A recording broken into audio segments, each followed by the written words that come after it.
A gente segue falando de segurança, meus amigos, porque o plenário do Senado aprovou o projeto de lei que permite o monitoramento eletrônico de agressores de mulheres. O objetivo é garantir cumprimento de medidas protetivas em casos de violência doméstica. A proposta foi apresentada pelo deputado federal Gutenberg Reis e recebeu o parecer favorável da relatora, a senadora Leila Barros, do PDT do Distrito Federal. O projeto altera a Lei Maria da Penha, de 2006, e acrescenta o monitoramento eletrônico à lista de medidas protetivas que podem ser determinadas pelo Judiciário. O projeto segue agora para a sanção presidencial. E aí, mulheres deste programa, quero ouvi-las. Parabéns, nota zero. Nota zero? Gente, ô, louco. O que vai mudar na prática como forma de proteção para a mulher uma tornozeleira eletrônica no coleguinha? Essa é a minha pergunta. O que vai mudar? Muda. Torna mais efetivo que você consiga monitorar o descumprimento da medida. Então, mas você vai monitorar o descumprimento, mas se ele já chegou perto dela, você não teve eficácia nenhuma, porque você não impediu que ela fosse agredida ou violentada, ou sei lá o que pode acontecer. Eu acho inócuo. Eu, sinceramente, acho inócuo. Você acha que nota zero é isso mesmo? Nota zero. Fiquei desanimada demais. Sinceramente, eu acho que não faz diferença nenhuma. A não ser que, por exemplo, você deu um choque na pessoa quando você percebeu que ela se aproximou da mulher e aí ele cai duro ali e não pode fazer nada. Tornozeleira eletrônica 2.0. Essa é inconstitucional, né? Que é tortura, é choque. Mas, por exemplo, se você tá lá monitorando os passos desse condenado, você consegue ver que ele tem, de repente, um padrão e fala, não, ele vai sempre, ele não para de ir. Então, você consegue desenhar o padrão da conduta dessa pessoa e, consequentemente, tomar uma medida necessária para isso. Não sei, aí a gente vai ter que... Entendeu? Mas veja, se ele tem uma medida protetiva, onde ele não pode se aproximar da mulher que ele agrediu antes... Sob pena de ser preso. Exato, sob pena de ser preso. O fato de você comprovar que ele se aproximou e, portanto, descumpriu a medida protetiva, pode facilitar o embasamento para que o juiz determine a prisão daquele sujeito. Então, na minha visão, é uma medida positiva que pode aumentar a capacidade do Estado de dar efetividade à medida. Porque hoje, se ele descumpre, muitas vezes há uma espécie até de stalkeamento, né? Ou seja, o cara fica à espreita. Então ele até não vai e agride diretamente, mas ele quer intimidar. Então ele aparece na frente do emprego onde a mulher vai sair, aparece no trajeto onde ele sabe que ela, porque conhece pregressamente a rotina da vítima, sabe qual é o cotidiano dela, e aí ele dá um jeito de ficar aparecendo para atormentar, quase assombrar, como se fosse um fantasma, a vida da mulher.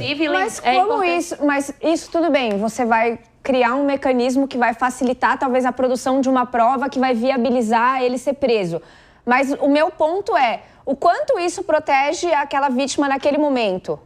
Essa que é a minha questão. A polícia vai chegar rapidamente, vai conseguir interceptar esse sujeito antes? É melhor do que como hoje. É feito esse monitoramento? Não, é que assim, eu acho que tem tantas outras coisas que podem ser debatidas que isso é perfumaria, como diz o PP, entendeu? É perfumaria. Você precisa encontrar um mecanismo de fazer com que essa mulher tenha segurança para sair na rua. E eu também não sei qual é esse mecanismo, mas me parece muito mais uma forma de, olha, já que ele violou, agora a gente consegue comprovar com maior facilidade que ele violou.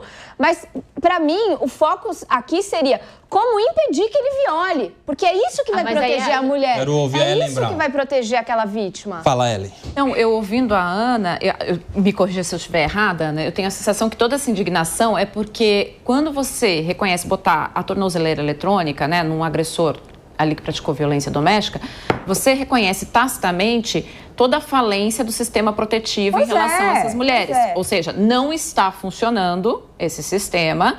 Então, o que nós temos como alternativa seria colocar a tornozeleira eletrônica nestes presos, nessas pessoas que estão condenadas ali por violência doméstica.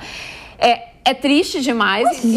Exato, assim, que a gente não tenha outra alternativa. Por outro lado, é melhor menos do que nada. Ruim do que hoje que há nada. Por exemplo, as cidades, acho que o Espírito Santo foi pioneiro, mas na cidade de São Paulo existe o Batalhão Maria da Penha, em que a Guarda Municipal tem lá, essas mulheres, elas têm um dispositivo de pânico que acionam a Guarda Municipal especializada quando essa pessoa se aproxima.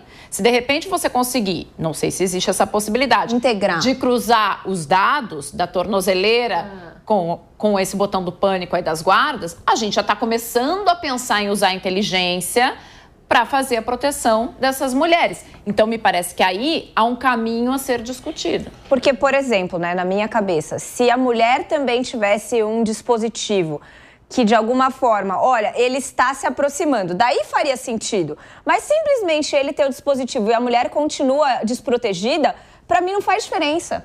Eu entendo o ponto de vocês. Você sabe, mas realmente você sabe onde pode fazer diferença? Na sensação do que foi denunciado de impossibilidade de se aproximar. Porque muitas mulheres, elas denunciam, mas ali no limite, em cima do muro da questão de é o pai dos meus filhos, é uma pessoa que paga a pensão, que sustenta as minhas crianças. É uma pessoa que às vezes denuncia e depois retira a denúncia. Enfim, isso era mais comum. Depois que mudou a lei, isso diminuiu um pouco. Mas eles são pessoas que às vezes veem naturalmente o descumprimento de medidas protetivas e não denunciam. O cara descumpre, vai lá na porta da casa dela e ela ainda ameaça, se você vier mais vezes eu vou denunciar, entendeu? Agora, na cabeça do agressor, não está mais na capacidade dele de persuadir, de manipular e de envolver aquela mulher para ela não denunciar que ele chegou perto dela, para tentar conversar, para relembrar o começo daquele relacionamento, vocês entendeu? são muito otimistas. Na cabeça dele, agora quem está no pé dele não é mais a mulher, é o Estado. Que se ele chegar a 100 metros, meu amigo, vai apitar em algum lugar e a polícia vai prender ele. É isso que eu tô falando, se ele chegar a 100 metros... Como você vai saber que ele está a 100 metros se você só tem a localização dele e não tem a dela? Porque tem o endereço da pessoa. Tudo bem, mas ele não pode chegar perto da casa. Ele pode seguir na padaria, ele pode seguir... É isso que eu tô falando. Ou seja, você já tem uma série de barreiras, não tem? E aí? Mas, e aí? Gente, não é perfeito, mas já é, assim, um avanço no atual cenário que a gente está. Algo precisa começar a ser feito. Tem também a questão do constrangimento. A pessoa tá lá, vai ficar constrangido, que estão monitorando os passos dele, tudo isso, tudo mais.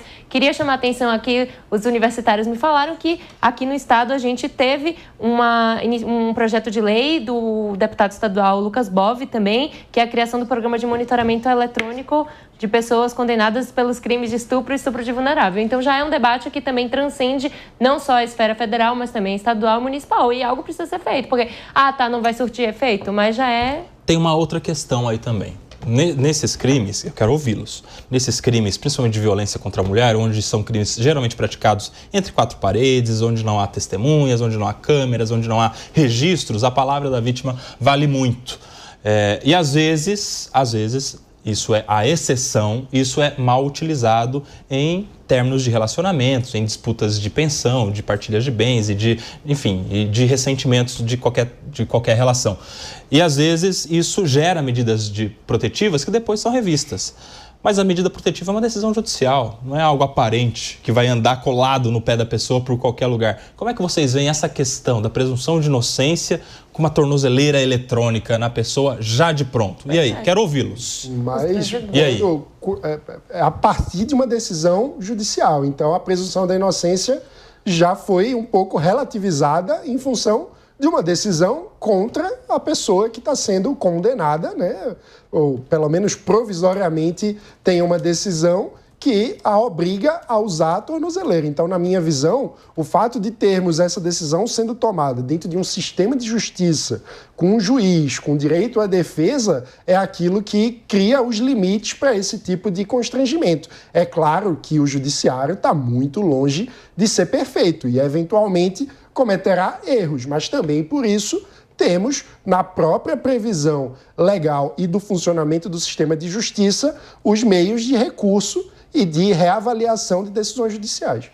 Chama medida cautelar, né? É uma medida acautelatória, que serve exatamente porque naquele caso concreto o juiz viu elementos e indícios de que ela poderia ter algum tipo de perigo e que essa medida seria adequada para aquele caso e de alguma forma tentar protegê-la. E é o que o Mano falou, essa medida pode ser revista, existe uma série de recursos, a gente sabe disso, no sistema judiciário brasileiro. Então, a verdade já não tem mais a presunção, porque naquele caso concreto, um julgador, um juiz imparcial determinou que viu elementos ali suficientes para isso. Para fechar, Ellen Brown, rapidinho.